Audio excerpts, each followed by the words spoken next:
Yeah, so my day job's at NVIDIA, but I'm president of the Khronos Group, so happy to give you an update today on what the Khronos Group is working on related to vision and ML.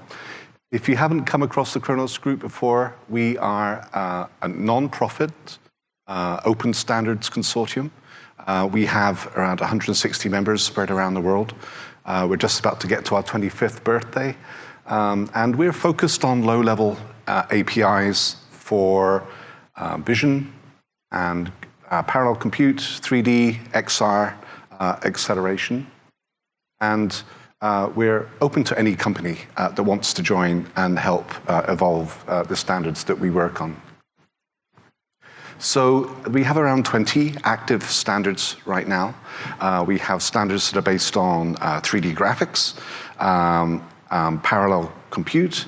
We have spatial computing APIs. It includes OpenXR for portable access to VR and AR devices, and 3D asset format standards.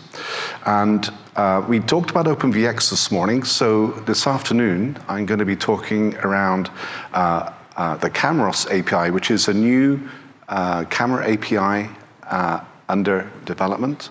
I'm going to be talking about another new working group as well, which is the Slang open source shader compiler, and the low-level acceleration APIs, OpenCL and Vulkan, that are being used for machine learning acceleration, and then kind of step back and talk about the broader machine learning acceleration ecosystem.